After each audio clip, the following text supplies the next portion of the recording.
Love marriage भाग 4. टोकाचे पाऊल. आरव भर पावसात आभाला सोडून निघून गेला. त्या गोष्टीला आता एक पूर्ण महिना झाला होता. त्या एका रात्रीने दोघांच्याही आयुष्यात एक मोठी शांतता आणि अंधार आणला होता. आभाने स्वतःला तिच्या खोलीत कोंडून घेतले होते. तिचे हसणे, खेळणे आणि बडबड करणे जणू कायमचे हरवून गेले होते. तिची मैत्रीण रिया रोज तिच्या घरी यायची. तिला समजवायचा प्रयत्न करायची, पण आभा फक्त शून्यात नजर लावून बसलेले असायचे. रिया, ज्या आरववर मी स्वतःपेक्षा जास्त विश्वास ठेवला, तो मला असा अर्ध्या रस्त्यात कसा सोडू शकतो?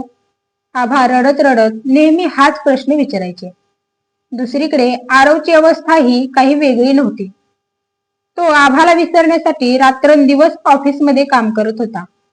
पण काम करताना, फाईल्स पाहताना किंवा चहा पिताना त्याला सतत आभाचा चेहरा आणि तिचे शेवटचे शब्द आठवायचे.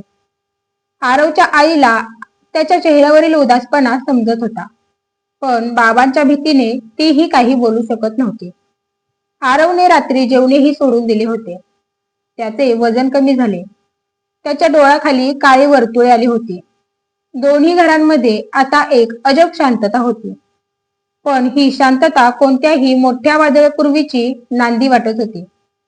आभाच्या घरच्यांनी तिच्या या शांततेचा फायदा उठवायचे ठरवले आणि तिच्या लग्नाच्या तयारीला वेग आणला. तिच्या बाबांनी राज नावाच्या एका मोठ्या उद्योगपतीच्या मुलाशी तिचे लग्न पक्के केले होते आणि लग्नाची तारीखही ठरवून टाकली. जेव्हा आभाला समजले की तिचे लग्न अवघ्या 15 दिवसात आहे, तेव्हा तिच्या पायाखालची जमीनच सरकली. तिने आरवला अनेकदा फोन करण्याचा प्रयत्न केला, पण आरवने त्याचा जुना नंबर कायमचा बंद करून टाकला होता. आरवला वाटले होते की जर त्याने आभाशी संपर्क ठेवला तर ती कधीच तिच्या आयुष्यात पुढे जाऊ शकणार नाही आणि घरच्यांच्या इच्छेचा मान राखू शकणार नाही. पण आरवला काही माहित होते की आभा त्याच्याशिवाय दुसऱ्या कोणाचा विचारही करू शकत नाही. आभाने शेवटी एक मोठा निर्णय घेतला. तिने ठरवले की ती राजला भेटून सर्व सत्य सांगून टाकेल. तिने राजला एका कॅफेमध्ये भेटायला बोलवले आणि सांगितले, राज, तू खूप चांगला मुलगा आहेस, पण मी आरव नावाच्या मुलावर मनापासून प्रेम करते. जरी आरव आज माझ्यासोबत नसला तरी मी त्याच्याशिवाय दुसऱ्या कोणाची पत्नी बनू शकत नाही. राज हा खूप समजूतदार आणि आधुनिक विचारांचा तरुण होता. त्याने आभाचे बोलणे अतिशय शांतपणे ऐकून घेतले. राजने आभाचा हात पकडला आणि म्हणाला, आभा, तुझ्या प्रामाणिकपणाबद्दल धन्यवाद. मला अशा मुलीशी लग्न करायचे नाही जिचे मन दुसऱ्या कोणात तरी गुंतले आहे. राजने आभाला आश्वासन दिले की तो स्वतः त्याच्या घरच्यांना सांगून हे लग्न मोडेल, जेणेकरून आभाच्या बाबांचा राग तिच्यावर निघणार नाही. राजने घरी जाऊन लग्नाला नकार दिला, ज्यामुळे आभाच्या बाबांना मोठा धक्का बसला आणि त्यांचा इगो पुन्हा एकदा दुखावला गेला. जेव्हा आभाच्या बाबांना समजले की आभाने राजला सर्व काही सांगितले आहे, तेव्हा त्यांचा राग अनावर झाला. त्यांनी आभाला खोलीत बंद केले आणि तिचा मोबाईलही काढून घेतला, जेणेकरून ती कोणाशीही संपर्क करू शकणार नाही. तू त्या मध्यमवर्गीय मुलासाठी आमची आबरू वेशीवर टाकलीस.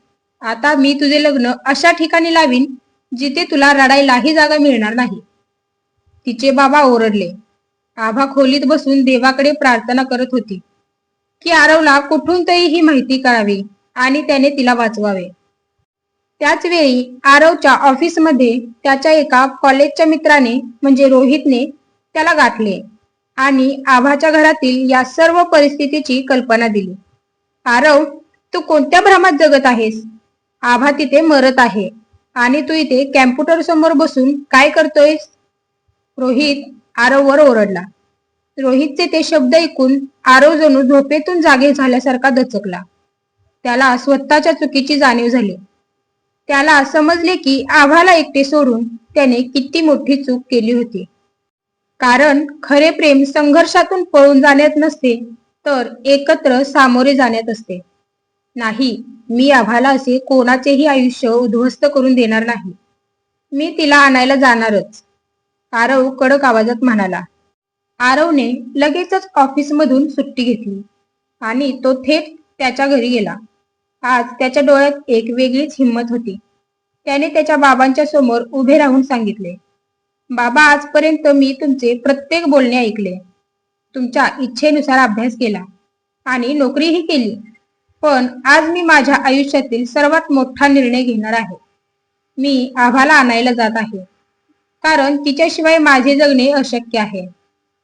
आरवच्या बाबांनी त्याला थांबवण्याचा प्रयत्न केला, पण आरवच्या आईने आज पहिल्यांदाच आरवची बाजू घेतली आणि बाबांना म्हणाल्या, आता पुरे झाले. आपल्या मुलाचा जीव त्या मुलीमध्ये आहे. तिला आपण घरात सून म्हणून स्वीकारलेच पाहिजे. आईचा पाठिंबा मिळताच आरवचा आत्मविश्वास दुप्पट झाला आणि तो घरातून बाहेर पडला. आरव थेट आभाच्या बंगल्याबाहेर पोहोचला. आज तिथे सुरक्षा रक्षक तैनात होते आणि वातावरण खूप गंभीर होते.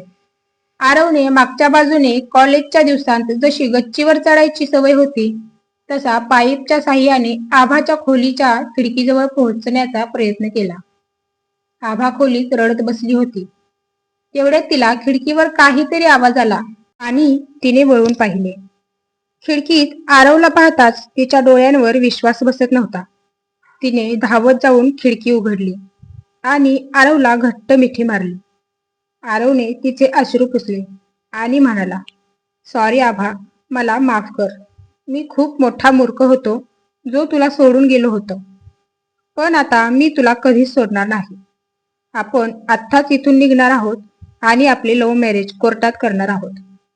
आभाने एका क्षणाचाही विचार न करता आरवचा हात पकडला आणि दोघेही खिडकीतून हळूच बाहेर पडले.